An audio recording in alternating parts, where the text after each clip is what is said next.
جمال مصطفیٰ یا نظر باقی گلیوں.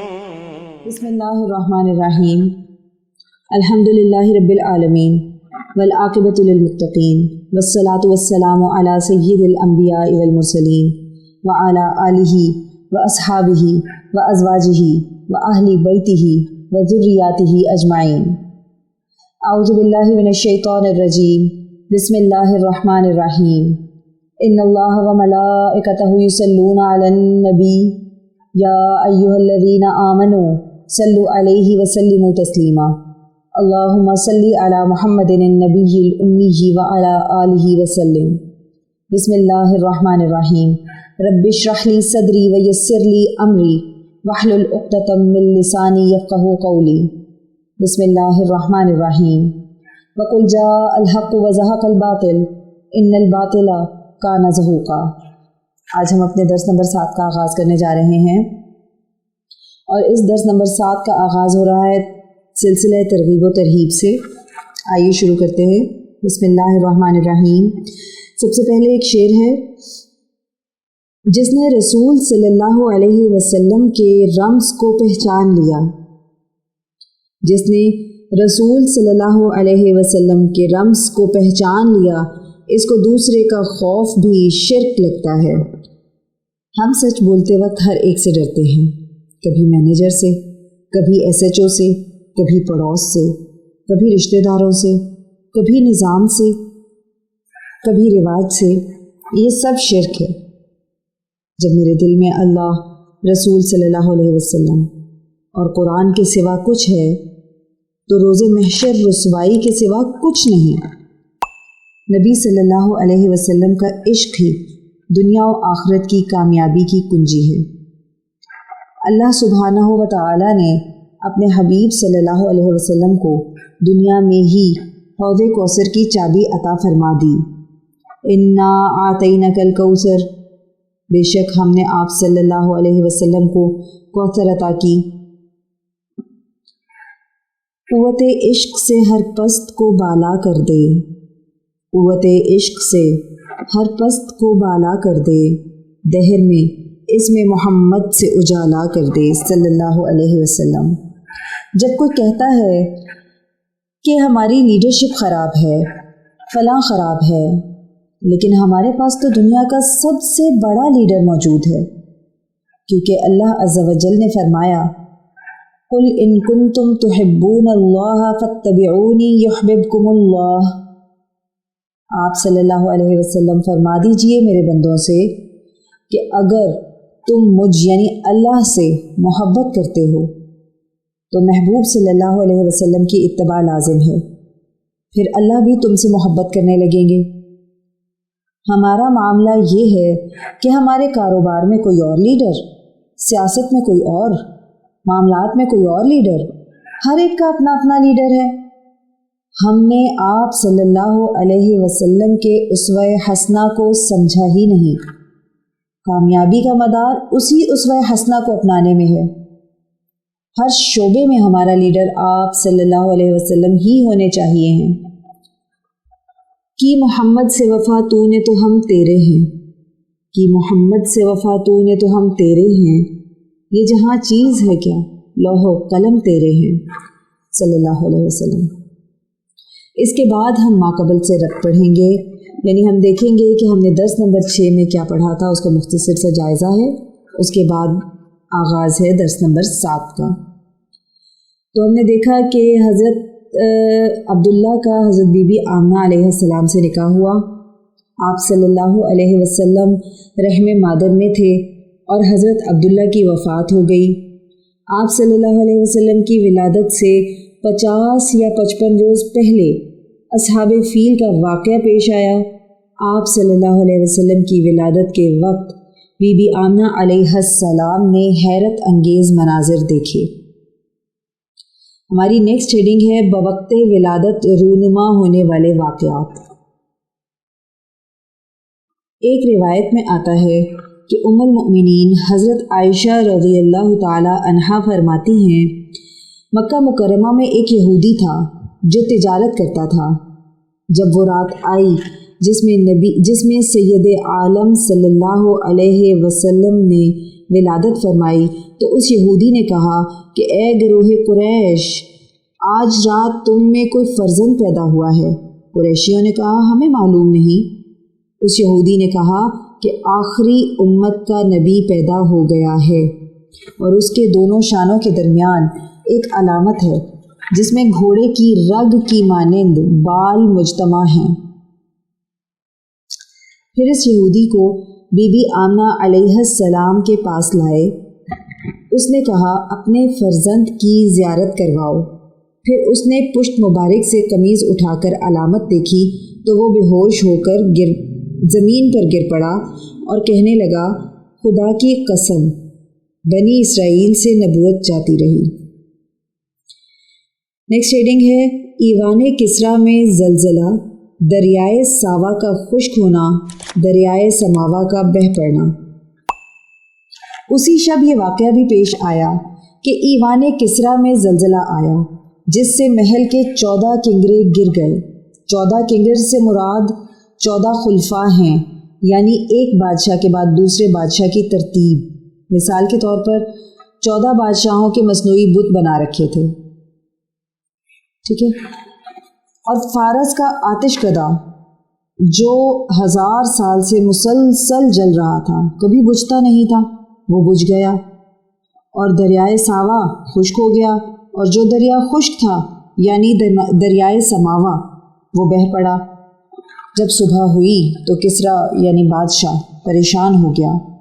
بادشاہی وقار تھا، اپنی پریشانی کے اظہار سے رک رہا تھا، پھر بھی اس نے دربار منعقد کیا، اور اسی دوران اسے یہ بھی پتہ چلا کہ فارس کا آتش کدہ بجھ گیا ہے۔ اب کسریٰ کی پریشانی میں مزید اضافہ ہو گیا۔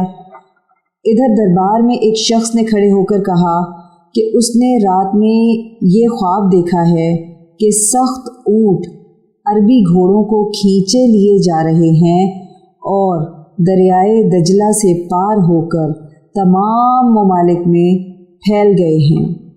کسریٰ نے اس شخص سے پوچھا کہ اس کی تعبیر کیا ہے؟ اس شخص نے کہا لگتا ہے کوئی عظیم حادثہ پیش آئے گا۔ کسریٰ نے حکم دیا کوئی عالم میرے پاس بھیجا جائے۔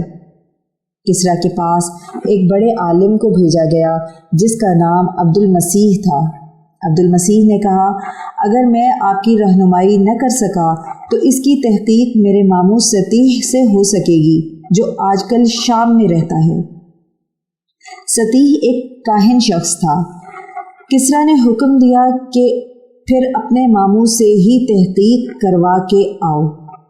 جب عبد المسیح سطیح کے پاس پہنچا تو وہ حالت نزا میں تھا۔ عبد المسیح نے اس کو پوری بات بتائی۔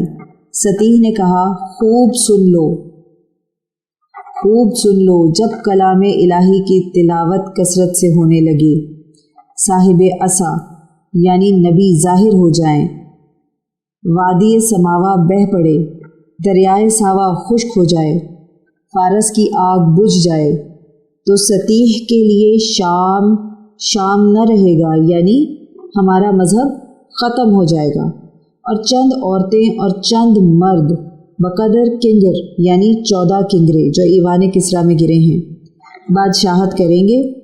جو شے آنے والی ہے گویا کہ آ ہی گئی ہے، یعنی ایک نبی کا ظہور ہو چکا ہے۔ یہ کہتے ہی سطیح مر گیا۔ عقیقہ نیکسٹ ہیڈنگ ہے۔ ولادت مبارکہ کے 7ویں روز حضرت عبد المطلب نے آپ صلی اللہ علیہ وسلم کا عقیقہ کیا۔ اس تقریب میں تمام قریش کو دعوت دی اور محمد صلی اللہ علیہ وسلم آپ کا نام تجویز کیا۔ نام مبارک محمد صلی اللہ علیہ وسلم ہماری نیکسٹ ہیڈنگ ہے۔ قریش نے حضرت عبد المطلب سے کہا آپ نے یہ نام کیوں تجویز کیا؟ انہوں نے جواب دیا تاکہ اللہ آسمان میں اور اللہ کی مخلوق زمین میں اس کی حمد بیان کرے۔ محمد کا مطلب ہے جس کی تعریف کی گئی ہو۔ حضرت عبد المطلب نے آپ صلی اللہ علیہ وسلم کی ولادت سے پہلے خواب دیکھا کہ حضرت عبد المطلب کی پشت سے ایک زنجیر ظاہر ہوئی ہے جس کا ایک سرا آسمان میں اور ایک سرا زمین میں ہے، ایک سرا مشرق میں اور ایک سرا مغرب میں ہے۔ کچھ دیر کے بعد وہ زنجیر درخت بن گئی جس کے ہر پتے پر ایسا نور ہے کہ جو آفتاب کے نور سے 70 درجے زائد ہے۔ مشرق اور مغرب کے لوگ اس کی شاخوں کو پکڑے ہوئے ہیں اور قریش میں سے کچھ لوگ اس کے کاٹنے کا ارادہ رکھتے ہیں۔ یہ لوگ جب اس ارادے سے اس درخت کے قریب آنا چاہتے ہیں تو ایک نہایت حسین و جمیل جوان ان کو ہٹا دیتا ہے۔ حضرت عبد المطلب کو خواب کی یہ تعبیر دی گئی کہ تمہاری نسل سے ایک لڑکا پیدا ہوگا، مشرق سے مغرب تک کے لوگ ان کی اتباع کریں گے اور آسمان و زمین والے اس کی حمد کریں گے۔ اس وجہ سے حضرت عبد المطلب نے یہ نام تجویز کیا۔ ایک روایت میں آتا ہے کہ والدہ ماجدہ آمنہ علیہ السلام کو بھی خواب کے ذریعے بتلایا گیا، کہا کہ آپ سید الامم صلی اللہ علیہ وسلم کی حاملہ ہیں، اس کا نام محمد رکھیے صلی اللہ علیہ وسلم۔ ہماری نیکسٹ ہیڈنگ ہے ایام رضاعت۔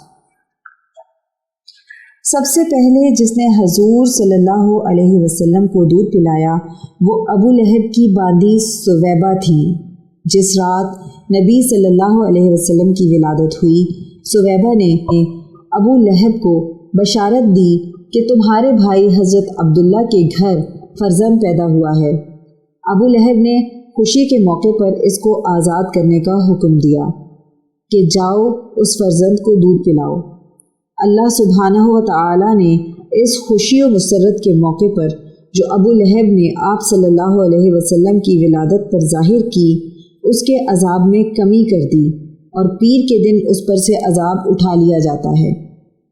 ایک روایت میں آتا ہے کہ حضور صلی اللہ علیہ وسلم نے 7 دن سیدہ آمنہ علیہ السلام کا دودھ نوش فرمایا اور چند دن سویبہ کا دودھ۔ اس کے بعد حلیمہ سعدیہ رضی اللہ تعالی عنہا نے دودھ پلانے کی سعادت حاصل کی۔ آج بس یہیں تک، اس کا دوسرا حصہ ہم کل انشاءاللہ پڑھیں گے۔ آئیے دعا کر لیتے ہیں۔ اللہ جل شانہ سے دعا ہے کہ وہ ہماری اس کاوش کو قبول فرمائیں اور اس کو ہماری بخشش کا ذریعہ بنا دیں، اس کو قیامت تک امت کے لیے ہدایت اور عشق نبی صلی اللہ علیہ وسلم کا ذریعہ بنا دیں۔ اے اللہ، جو کچھ پڑھا سنا اس کا ثواب نبی کریم صلی اللہ علیہ وسلم کو تحفتاً ہدیتاً نذرانتاً پیش کرتے ہیں، قبول فرما لیں۔ نبی کریم صلی اللہ علیہ وسلم کی برکت سے اس کا ثواب تمام انبیاء کرام، تمام خلفائے راشدین، امہات المؤمنین، اہل بیت اطہار، صحابہ کرام، صحابیات، اولیاء اللہ، شہداء، صدیقین، صالحین، مومنین، مومنات، مسلمین، مسلمات کو پیش کرتے ہیں، قبول و منظور فرما لیجیے۔ الہی اس کا ثواب سلسلہ قاسمیہ عزیزیہ نقشبندیہ کے تمام بزرگان، بالخصوص شیخ الاولیاء حضرت مولانا مہر محمد صاحب رحمۃ اللہ علیہ، شیخ الحدیث حضرت مولانا عبدالحکیم صاحب رحمۃ اللہ علیہ اور شیخ الاسلام حضرت مولانا عبدالعلیم قاسمی صاحب رحمۃ اللہ علیہ کو پہنچا دیں اور ہمارے بزرگان کے درجات کو بلند فرما دیں۔ یا اللہ، ہمارے مرشد گرامی حضرت شیخ عزیز القاسمی حکیمی مہروی نقشبندی مجددی دامت برکاتہم العالیہ پر اپنا خاص فضل اور خانقاہ اور مدرسے پر اپنا خصوصی کرم فرما دیں اور انہیں امت کے لیے ہدایت و شفا کا ذریعہ بنا دیں۔ آمین بحرمت سید المرسلین صلی اللہ علیہ وسلم۔ سبحان ربک رب العزت عما یصفون وسلام علی المرسلین والحمد للہ رب العالمین۔ جدھر دیکھی اسی ماہ مبیں کی چاندنی